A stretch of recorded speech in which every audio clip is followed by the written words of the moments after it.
How about we talk about investing? Sounds fun? Let's do it. So last week we talked about what I deemed speculation or spec investing, where you take a high risk, high reward shot in the dark, maybe a gut feel or a little research on something that you think can really go to the moon, and you play it out, you see how it goes. It works to some degree. It's a small piece of a portfolio for those that have the the gumption or the risk tolerance for it. It's certainly not for everyone. The problem with it is it's not investing. It is not a discipline. It is not a profession. It is not something that you can financial plan to. And at the end of the day, that's why we invest here at Diversified. So let's talk about what traditional investing is, how we approach it, and how we think you should approach it, and really the difference here. So, first and foremost, the key to investing is it brings a level of predictability to it.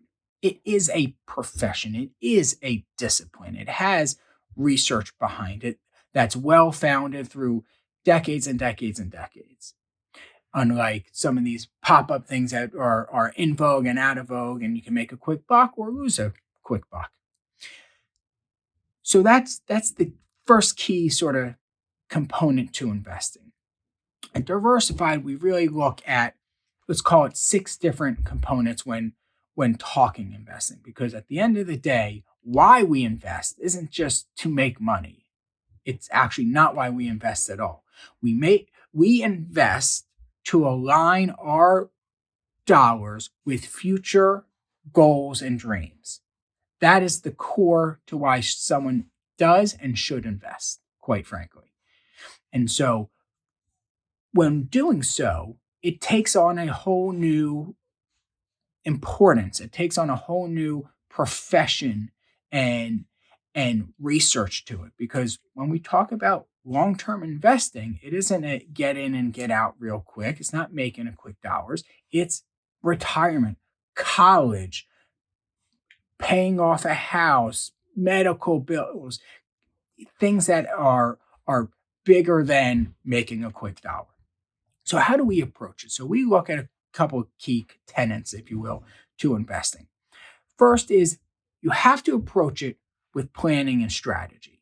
So as I was stating, we need a financial plan at the backbone before you even delve into the investing world, because that allows us to know what we're trying to accomplish, why we're investing, what we're trying to get out of it, what is the happiness we hope to derive from it, and the importance of it. And then we can strategize. Here is what needs to happen by when.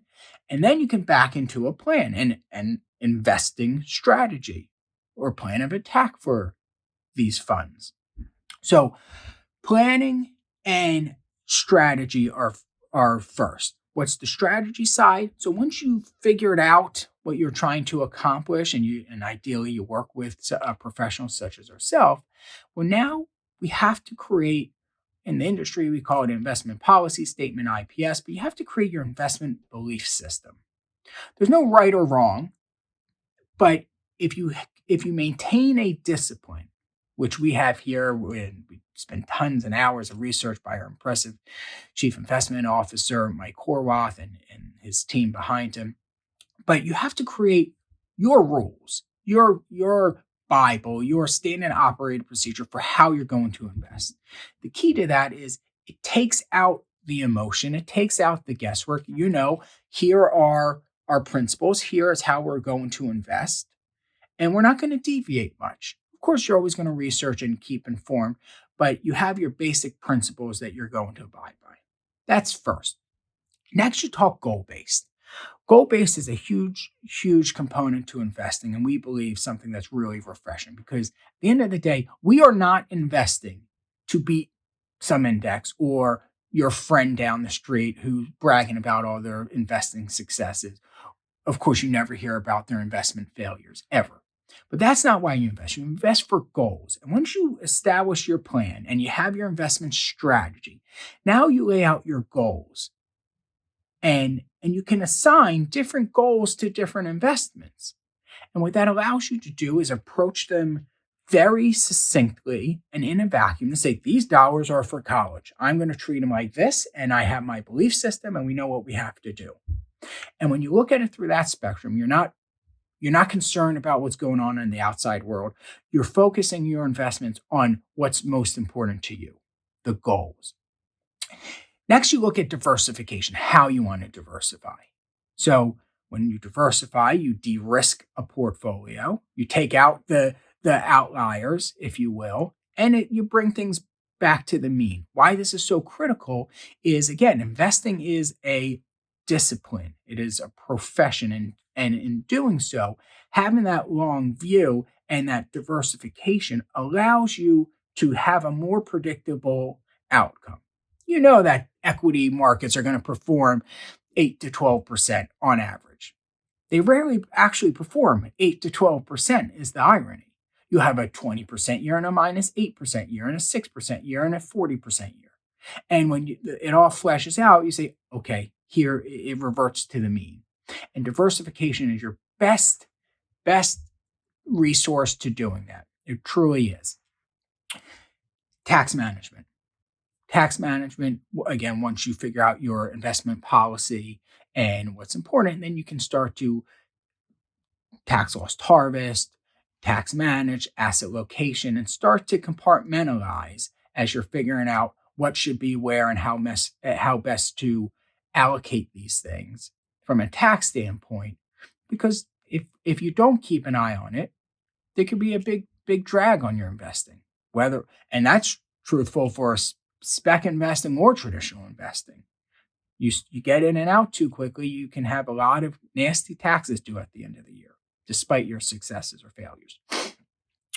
Risk management we look at here at Diversified, which is once we figure all this stuff out and you have that long view and you have that goals and the planning and properly diversified, then you can figure out how to allocate based on what level of risk you're A, comfortable with, and B, can take. So we look at risks through those two spectrums because they're not mutually exclusive. You may be willing to take all the risk in the world, but not have to, and vice versa. So once you can see that and plan, you can say, oh, I don't need to hit nothing but home runs. I can get to my goals and dreams very risk aversely, hitting singles and doubles. Great. So we play for the on-base percentage there, if that's you. But that's critical. Then the final sort of tenet to investment management, traditional, true investing, is you have to monitor. You have to monitor and educate yourself because things are changing. Despite being a fundamental investor like us, a Warren Buffett, if you will, he has a very disciplined approach to investing and probably the most celebrated investor of all time.